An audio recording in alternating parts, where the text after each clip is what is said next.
Feuchamaich, ye Olde Scot the Celtic podcast. Kimraha Huladunya, how is everyone? On today's show in Feuchamaich, Beagan, Gaidhlig, that's Let's Try Little Gaidhlig, Lesson 8. In Celtic history, Burns work, the Celtic world's Massad, in everyday Celtic ways. Lives the brown man of the Muirs. We're going to hear music from Julie Fowlis, Kathleen McInnes, Rachel Sermani, and the Merry Plowboys.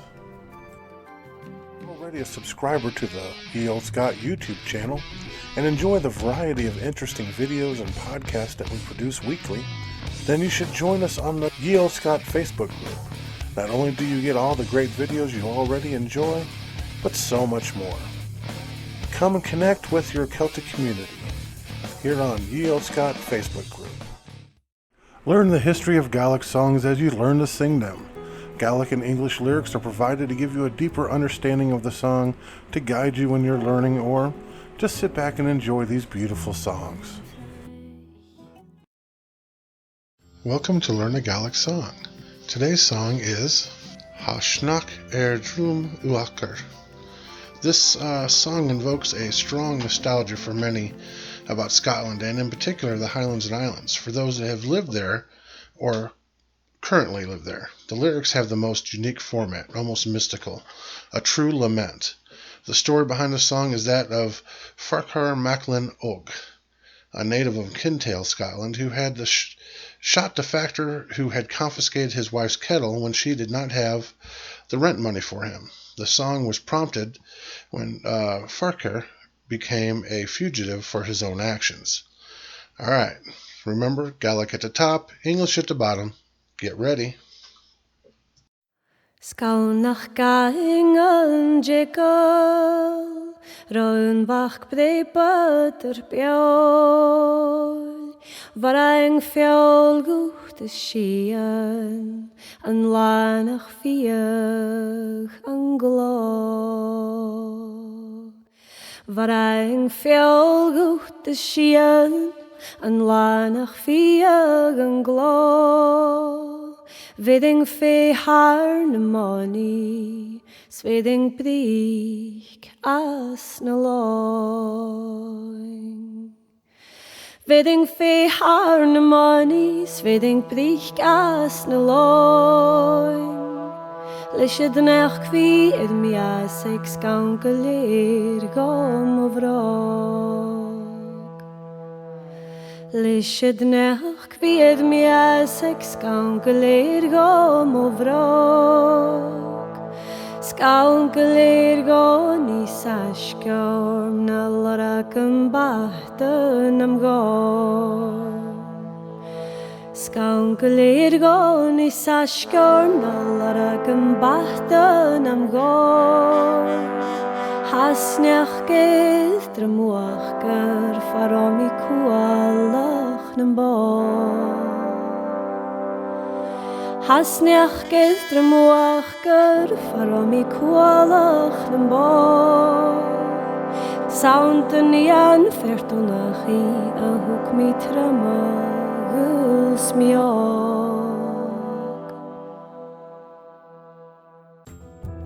Scottish Gaelic is native to the Gaels of Scotland. Scottish Gaelic developed out of the Old Irish, and learning this beautiful language can be a direct link to your Gaelic ancestors. Follow along in Feuchamaich Beagan Gaelic, and like I said, let's try a little Gaelic. Feuchamaich, ye Olde Scots, the beginner's Gaelic course. Kimraha Huladunya, how is everyone?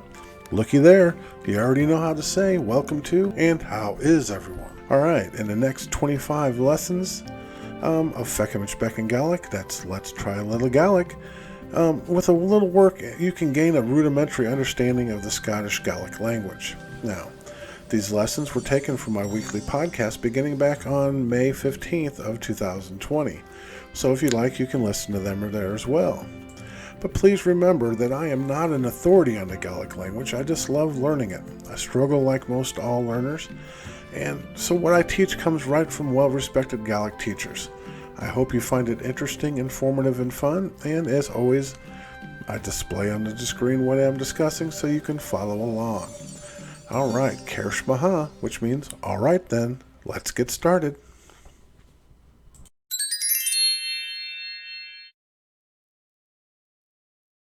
We're on lesson 8, and that is answering questions.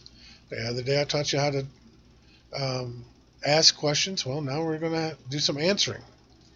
All right. You'd look pretty silly if you couldn't answer a simple question. So let's get to it. All right. Yeah. Some of the vocabulary from lesson 6 can help you build sentences and practice your Gaelic too. So check that out. All right. Kohashin. Who is there? Koha Andoris. Who is at the door? You would say, is Misha, I am.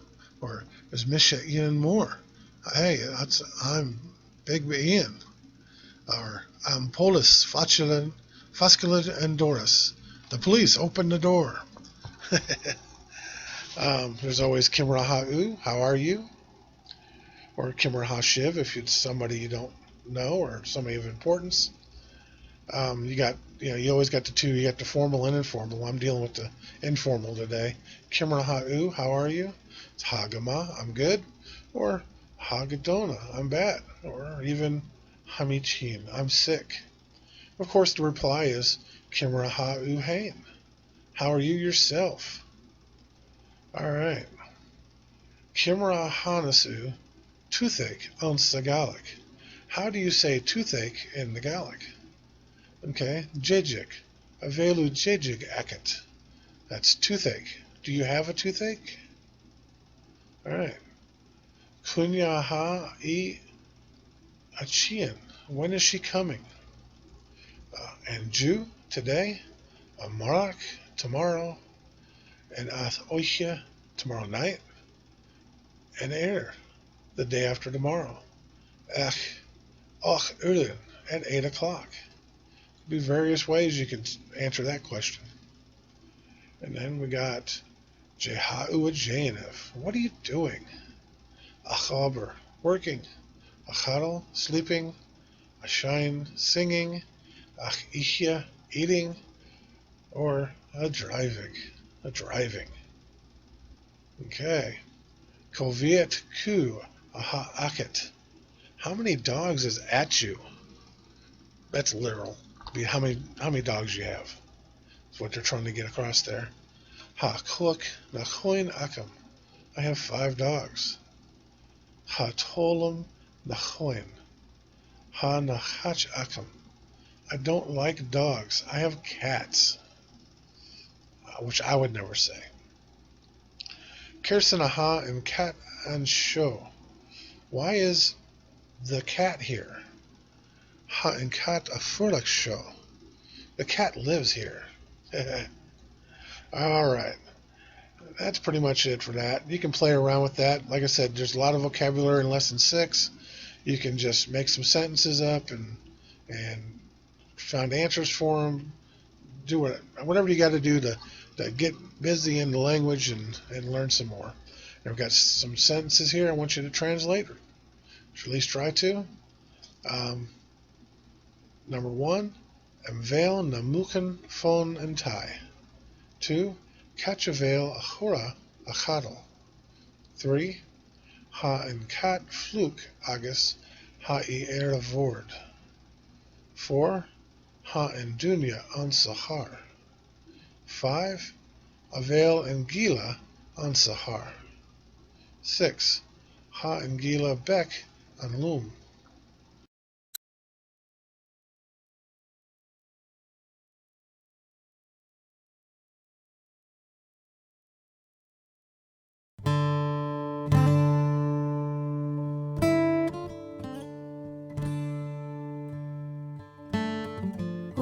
Samnane Julie How Eden de Tiene Fein Wat jet verder aan contain Van een gerein melk O Samnane Julie How At Wissen min shopel Bekainit kainjen a slide charge Jau me ferran dunne shoj Ach nach hier bjau jus morgen gjerain O samhane ju mich hau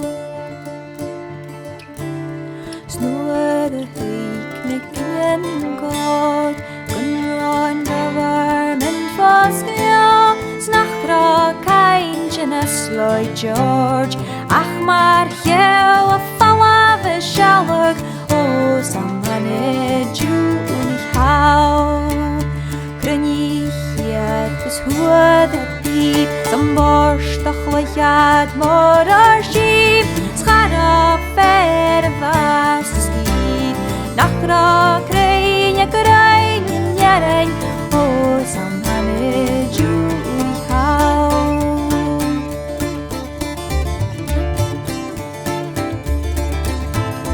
Hanigeruv le morul le erxle gunne dal van gorst Skaune vrienige le gruin Hoeken dol gesukte va henner O samhane ju mich hau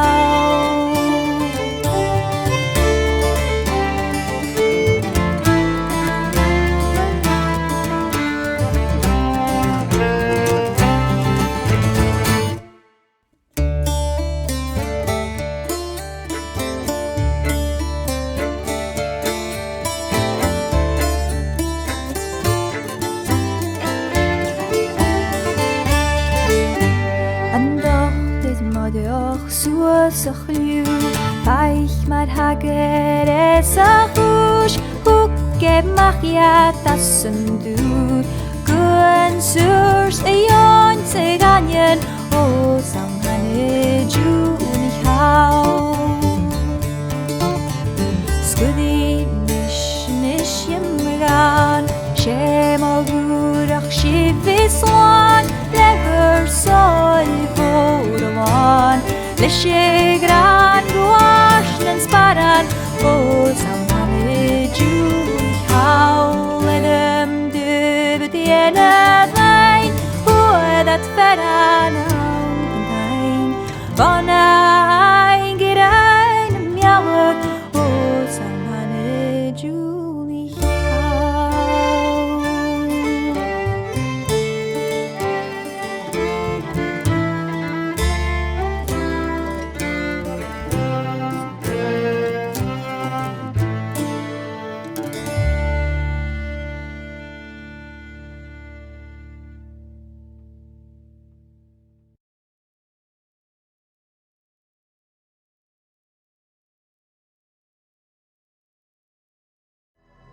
Celtic history brings you the tales of the land, castles, warriors, heroes, legends, and customs that have created the rich, vibrant, and sometimes strange and wonderful history of the Celtic world.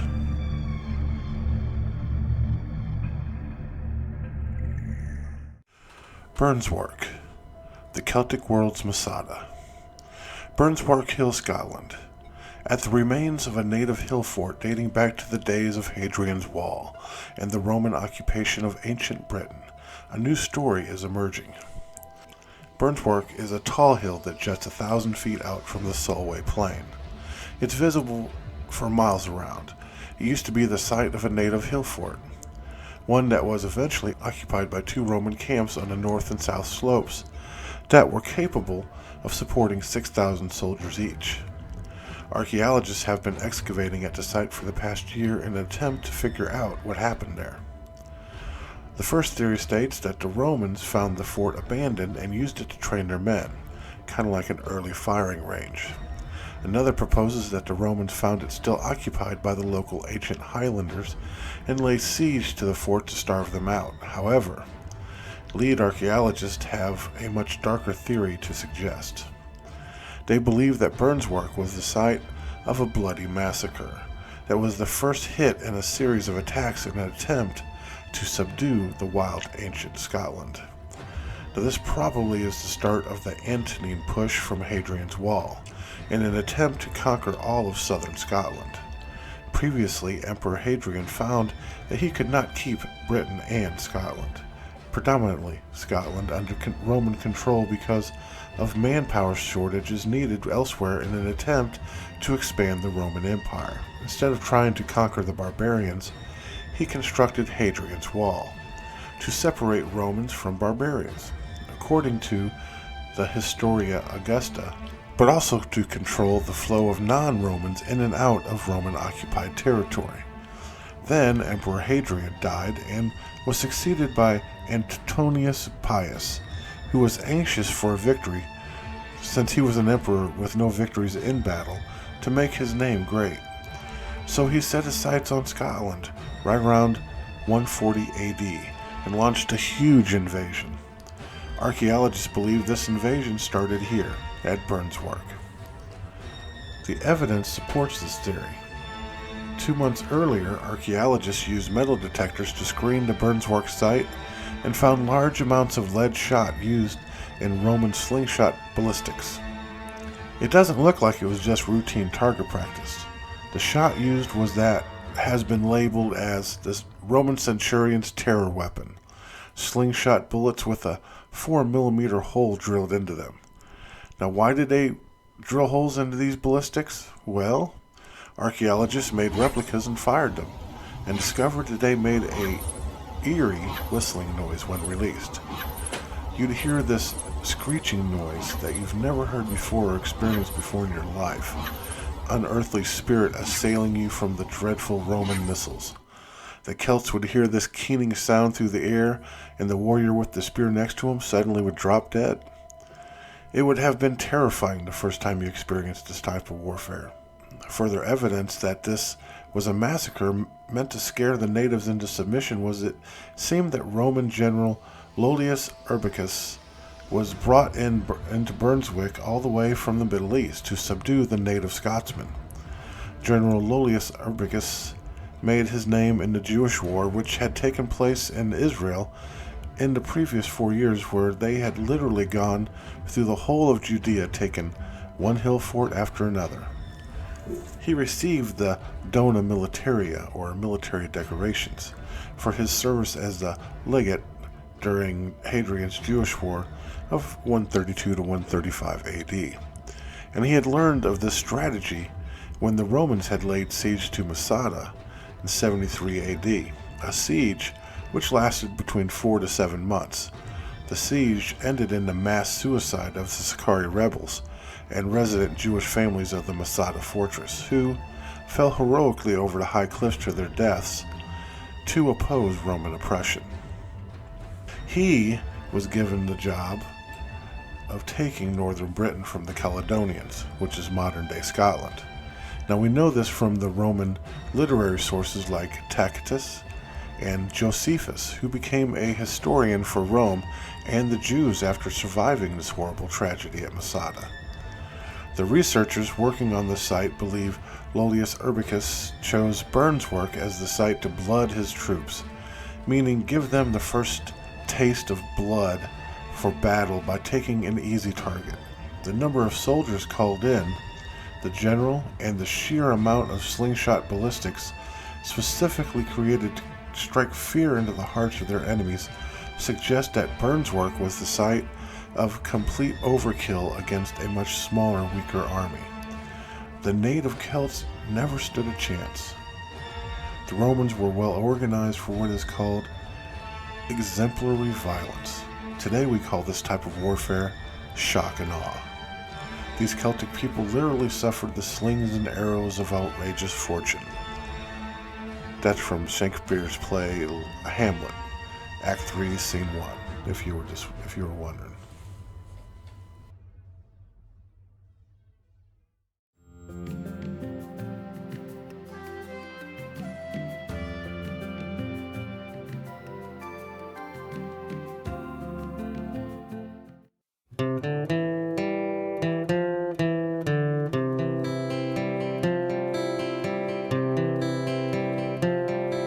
When I was a young man, I carried my pack, and I lived the free life of the rover. from the Murray's green basin to the dusty outback. And I waltzed my Matilda all over.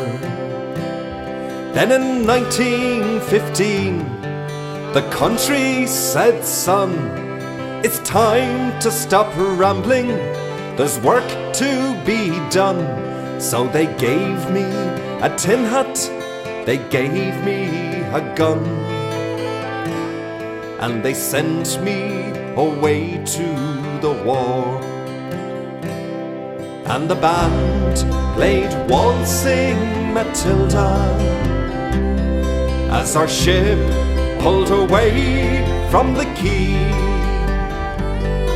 And amidst all the cheers, flag waving and tears, we sailed off to Gallipoli.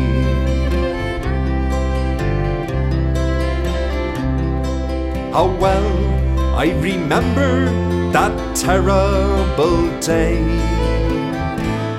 when the blood stained the sand and seawater, and how in that hell they call Suvla Bay we were butchered like lambs at the slaughter. Johnny Turk, he was ready, he primed himself well, he rained us with bullets, then he chased us with shell, and in 12 minutes flat we were all blown to hell. He nearly blew us straight back to Australia, and the band played Waltzing Matilda as we stopped to bury our slain. We buried ours and the Turks buried theirs. Then we started all over again.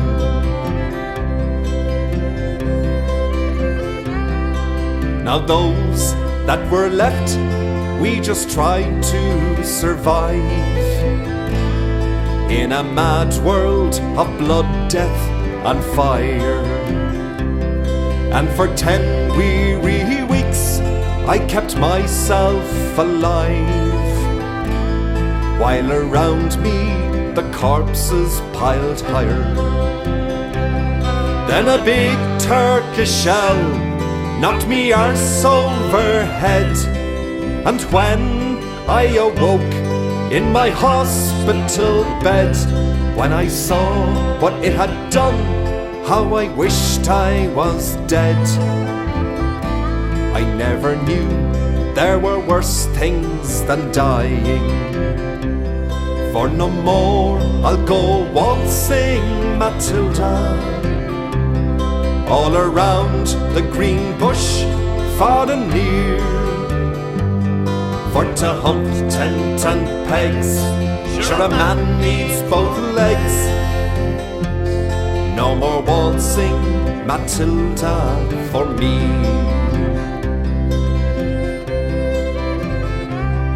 They collected the wounded, the crippled and the maimed,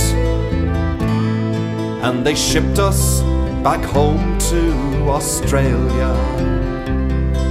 The legless, the armless, the blind, the insane, those poor wounded heroes from Suvla. And as our ship pulled into Circular Quay, I looked at the place where my legs used to be, and thanked Christ there was no one there waiting for me to grieve or to mourn or to pity. And the band played Waltzing Matilda as they carried us down the gangway. Nobody cheered, they just stood there and stared. Then they They'd turned all their faces away.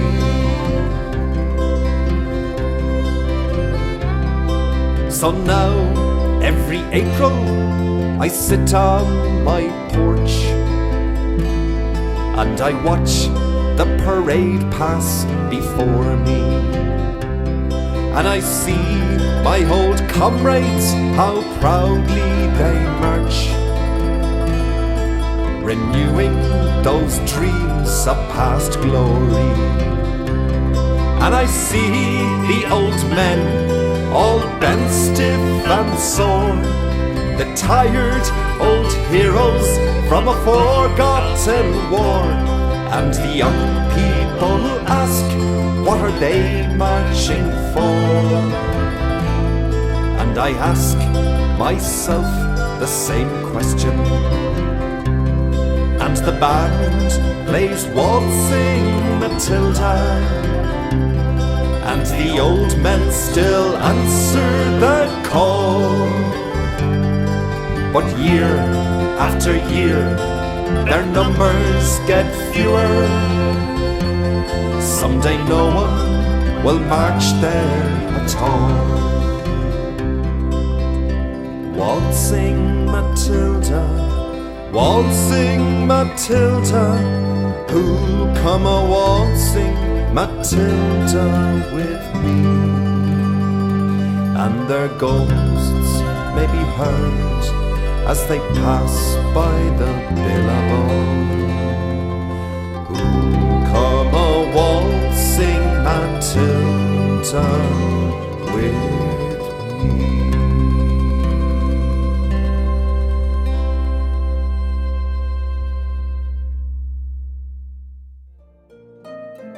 Everyday Celtic Ways brings you the mythology, traditions, and customs that have created a unique and personal culture that still affects those that are Celtic and those that just love the Celtic world.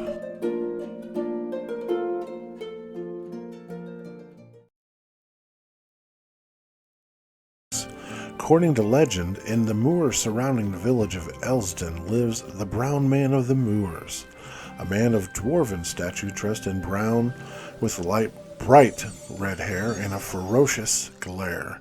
He is said to be a guardian of the moors and protector of the wild beasties who live there, punishing those who hunt or harm them. Just one of many tales of the Brown Man of the Moors comes from a lady named Elizabeth Cockburn of Offerton, who told a tale to Robert Surtees, who then shared the story with Sir Walter Scott in about 1809. Now, in the year before the Great Rebellion, 2 young men from Newcastle were sporting on the high moors above Elsden, and, after pursuing their games for several hours, sat down to dine in a green glen near one of the mountain streams. After their repast, the younger lad ran to the brook of water, and after stooping to drink, was surprised on lifting his head by the appearance of a brown dwarf who stood on the crag covered with brackens across the burn. Now, this extraordinary personage did not appear to be above half the stature of a common man, but was uncommonly stout and broad-built, having the appearance of vast strength. Now, his dress was entirely brown, the color of the brackens, and his head covered with frizzled red hair. His countenance was expressive in the most savage ferocity, and his eyes glared like a bull. He addressed the young man, first threatening him with his vengeance for having trespassed on his territory, and then asking him if he knew in whose presence which he stood. The young man replied that he supposed him to be the Lord of the Moors, that he had offended him through just mere ignorance, and offered to bring him the game that he had killed. Now, the dwarf remarked that nothing could be more offensive to him than an offer, as he considers wild animals as his subjects, and never failed to avenge their destruction. He further informed him that he was, like himself, mortal, though of years far exceeding the lot of common humanity, and that he hoped for salvation. He never, he added, fed on anything that had life, but lived in the summer on whortleberries and in the winter on nuts and apples, of which he had great store in the woods. Finally, he invited his new acquaintance to accompany him home and partake in his hospitality, an offer which the young man was about to accept, and was just going to spring across the brook when he stopped upon hearing the voice of his companion, who thought he had been gone too long. And upon looking around, the wee brown man had vanished. The young man didn't take the encounter with the brown man of the moor seriously, though, and soon after his return, he fell into a lingering disorder and died within a year. Now, this legend has many stories like this associated with it, yet most of us realize that this is just what it is, a story meant for entertainment and warning. However, a short, lonely, middle-aged man in the 1950s named Lester Price, who was obsessed with the brown man, decided to make his obsession real. Upon hearing that he had a terminal disease and had very little time left on this earth, he decided to dress as the brown man of the moors and live out his last days. His disappearance was a mystery for the police, but after a few years was mostly forgotten. That is, until a body was found decades later in the woods dressed like the infamous brown man of the moors, which, of course, set off the fervor of hysteria that he was in fact real and not a legend. Lester would have been happy to know that he kept the legend going, yet about another decade later, when DNA started to be used in forensics, his true identity was discovered. But anyway, Lester got to live out his dream, I guess.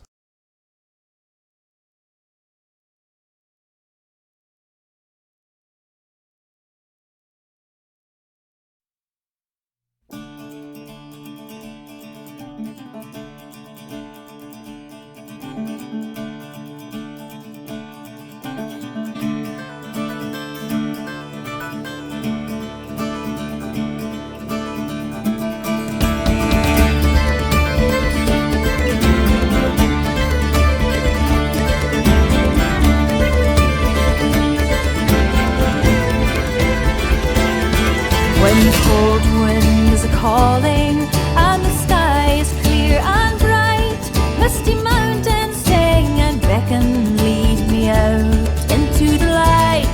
I will ride, I will fly, chase the wind and touch the sky. I will fly, chase the wind and touch the sky.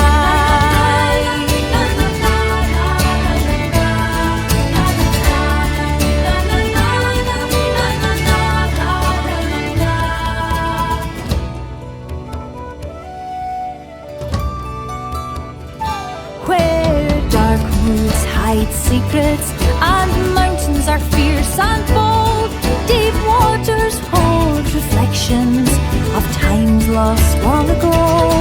I will hear every story, take hold of my own dream, be as strong as the seas are stormy and proud as an eagle's scream. I will ride, I will fly, chase the wind and touch the sky. I will fly, chase the wind and touch the sky.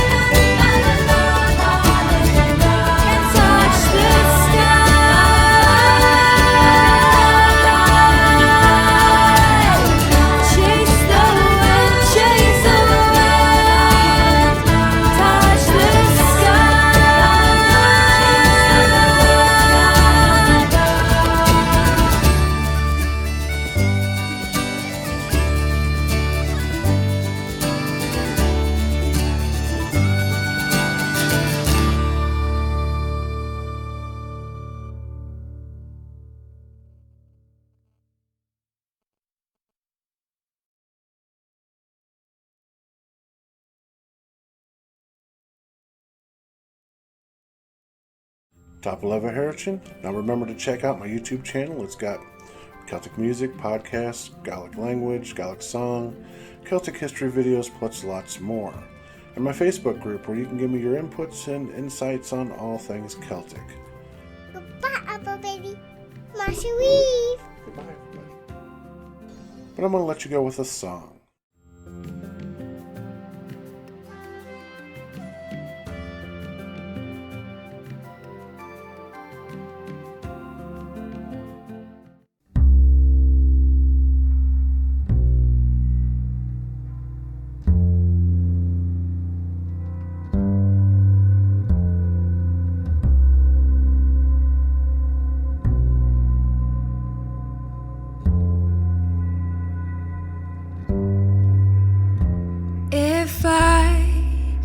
make this wave to sea?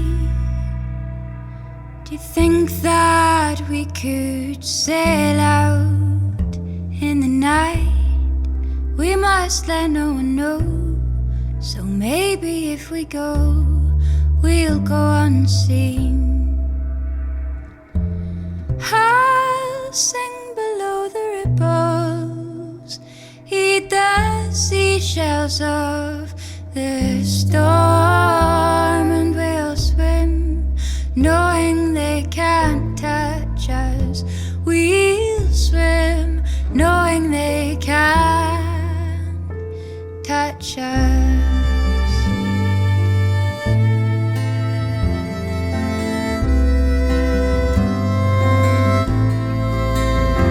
If eyes could stop their rumored lies, do you think that we could venture to the light? I'd even play my violin, scratching on the strings, a laughing joy. I don't want to be that crashing wave, but I'll give it one more try. And we'll swim, knowing rain can't touch us. We'll swim, knowing rain can't touch us. We'll swim, knowing rain can't touch us. We'll swim, knowing they can't touch us. And I'll shelter you from harm.